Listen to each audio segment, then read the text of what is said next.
কবর কিন্তু নির্দিষ্ট কোনো বয়সে যায় না বাপ। প্রতিদিন কোলের বাচ্চাও কবরে যায়, 90 বছরের বুড়াও কবরে যায়, 16 বছরের 20 বছরের তাকড়া জওয়ানও কবরে যায়। কবরস্থানে সব ধরনের লাশ আছে। এজন্য কবর ডেকে বলে, ও আল্লাহর বান্দা, আমি পোকামাকড়ের ঘর। সেই ব্যক্তি যে একটা মশারি ছাড়া, একটা সামান্য মশার কামড় সহ্য করতে পারো না, একটা মশা কানের কাছ দিয়ে গেলে তোমার ঘুম ভাঙা যায়, মশারি টাঙ্গাও, কয়েল জ্বালাও, অ্যারোসল লাগাও, এত কিছু করে তুমি মশার একটা আওয়াজ থেকে, কামড় থেকে বাঁচতে চাও।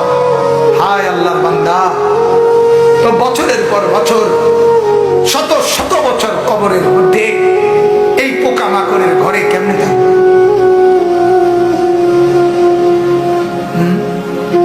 বলে কবর প্রতিদিন বলে, আনা বাইতুল ওয়াহদা, ও আল্লাহর বান্দা, আমি কিন্তু একাকী ঘর। একাকী ঘর, কেউ রে পাবা না, কেউ রে না। আমার বাপ, এই পৃথিবীতেও একাকিত্বের যন্ত্রণা বড় সাংঘাতিক।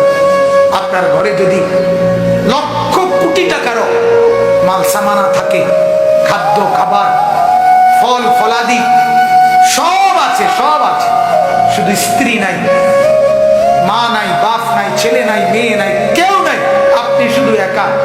খোদার কসম, এই একাকিত্বের যন্ত্রণা, ঘরের সব কিছু না, সারা দুনিয়াটাই আপনার কাছে বিষাদ মনে হবে।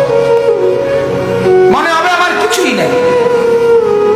গত বছর আপনারা অনেকে শুনছেন হয়তো, এক ভদ্রলোক, ঢাকার শিল্পপতি, কোটি কোটি টাকার মালিক, গার্মেন্টস মেল ফ্যাক্টরির মালিক, ওই ভদ্রলোক একাকিত্বের কারণে, স্ত্রী নাই, ছেলে নাই, মেয়ে নাই, বিবিও দূরে সরে গেছে, ইউরোপ থাকে, ছেলেও থাকে বাহিরে, মেয়েও থাকে বাহিরে, একটা লোক নাই ফ্যামিলিতে। শুধুমাত্র এই একাকিত্বের কারণে এরকম মোবাইলে লাইভে সারা পৃথিবীকে জানাইয়া, সবার সামনে, সারা বিশ্বের চোখের সামনে এরকম কপালের মধ্যে পিস্তল ঠেকাইয়া নিজের জীবন নিজে দিয়ে দিছে, আত্মহত্যা করছে শুধু একাকিত্বের জন্য। এজন্য কবর ডাক দিয়ে বলে, আনা বাইতুল ওয়াহদা, আমি একাকী ঘর, কাউকে পাবা না। আনা বাইতুল গুরবা, কবর বলে, ও আল্লাহর বান্দা, আমি অপরিচিত ঘর, কাউকে চিনবা না, ডানে বামে কিছুই বুঝবা না, মাটি ছাড়া আর কিছুই চিনবা না, আমি অপরিচিত ঘর। দুনিয়ার এক মানুষ আর এক মানুষের বাড়িতে গেলে মোটামুটি বুঝে, এই রুমটার সামনের রুম, প্লাস্টিকের দরজাওয়ালা, এটা একটা বাথরুম, চুলা টুলা দেখা যায়, ওটা রান্নার ঘর, মোটামুটি মানুষ আইডিয়া করে।